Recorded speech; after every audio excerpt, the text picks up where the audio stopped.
Somewhere off the coast of the Bahamas, a diver kneels on the sandy bottom, camera in hand, as a 12-foot tiger shark glides within arm's reach, brushes past his shoulder, and swims on without so much as a second glance. If you only knew sharks from movie posters and news headlines, that image would look like a countdown to disaster. But here's the truth that almost nobody talks about. Divers spend millions of hours in the water with sharks every single year, and the overwhelming majority walk away without a scratch. So today, we're breaking down exactly why sharks rarely attack divers. And the answer has almost nothing to do with luck, and everything to do with biology, behavior, and a healthy dose of Hollywood exaggeration. Let's start with the numbers, because they tell a story most people have never heard. The International Shark Attack File tracks unprovoked shark bites worldwide, and in a typical year, the global total sits somewhere between 60 and 80 incidents. The vast majority of those involve surfers and swimmers near the surface, not scuba divers exploring reefs and wrecks below. In fact, divers make up a tiny sliver of shark bite statistics, and fatalities among divers specifically are almost unheard of,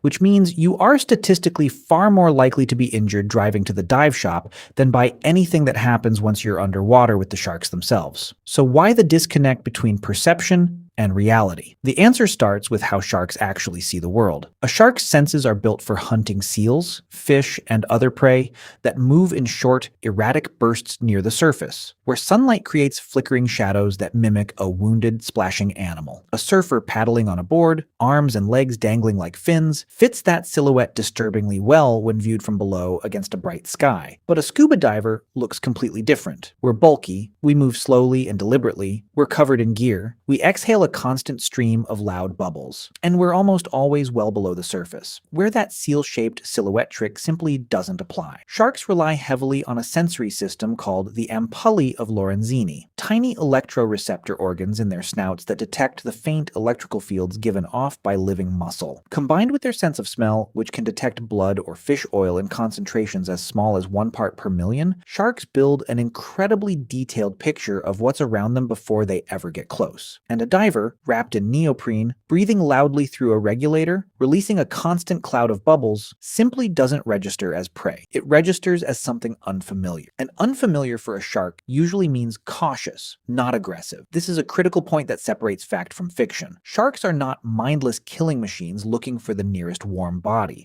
They are cautious, energy-conscious predators that have survived for over 400 million years by being extremely selective about what they attack, because every failed hunt costs a shark valuable energy, and a wrong guess about prey that turns out to be a 200-pound human wrapped in rubber and metal tanks is a bad trade for an animal trying to conserve calories. So most interactions that look dramatic on camera, a shark circling close, a shark bumping a camera rig, a shark opening its mouth near a diver, are actually investigative behaviors, not attacks. Sharks explore unfamiliar objects with their mouths the way toddlers explore the world by putting things in theirs. It's called an investigatory, or test bite, and it's far more common with surfers or swimmers because sharks genuinely cannot tell the difference between a human on a board and prey until they get up close.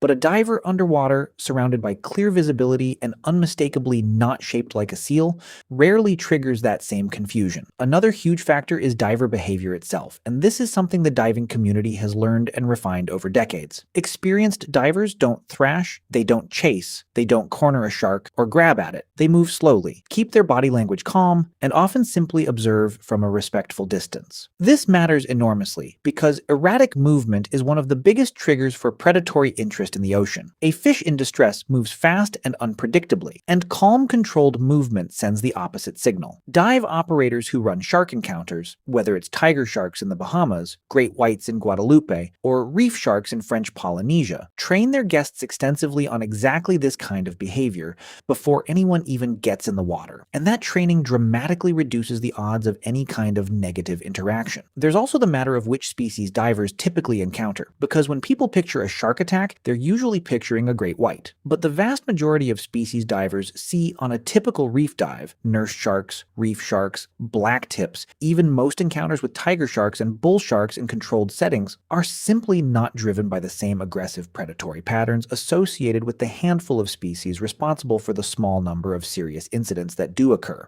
And even those more formidable species, when encountered by a calm, respectful diver in clear water, tend to behave with curiosity rather than aggression. Because remember, they can see you clearly, they can sense you're not prey, and they they have no evolutionary reason to waste energy testing that theory. Now let's talk about the elephant in the room.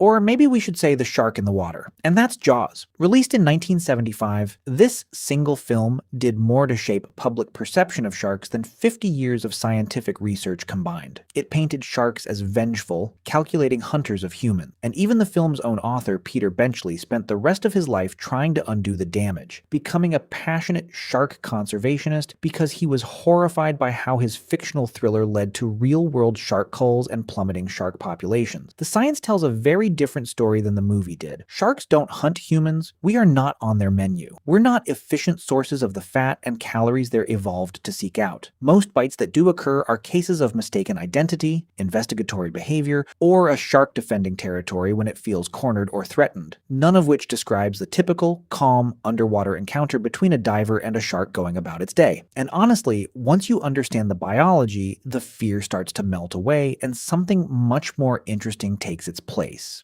Genuine fascination. Divers who log dozens or hundreds of hours around sharks consistently describe the same shift in perspective. What started as anxiety turns into awe, because you start to see sharks not as monsters, but as incredibly efficient, intelligent, almost elegant animals, perfectly adapted to their environment. And that shift matters beyond just personal experience, because sharks are apex predators that keep entire ocean ecosystems in balance. And yet, somewhere around 100 million sharks are killed by humans every single year, largely due to fishing practices like finning, while sharks kill on average fewer than 10 humans annually, worldwide. When you put those numbers side by side, it becomes painfully clear who the real threat is in this relationship, and it isn't the shark. So the next time you see a photo of a diver calmly hovering next to a reef shark, or a video of someone gently guiding a curious tiger shark away with an outstretched hand, understand that what you're witnessing isn't recklessness, and it isn't luck. It's the result of decades of research into shark behavior, careful training, and a growing respect for animals that have been badly misunderstood for far too long. The ocean isn't the horror movie set it's been made out to be. It's a wild, delicate ecosystem where the biggest predators are usually the ones with the least interest in bothering you. And maybe that's the real hook here. Not that sharks rarely attack divers, but that the moment you stop seeing them as monsters, you start to see the ocean the way it actually is. Vast, beautiful, and worth protecting. So if this video changed the way you think about sharks even a little, hit that subscribe button, because we've got a lot more ocean myths left to bust. And trust me, the truth is always more incredible than the fear.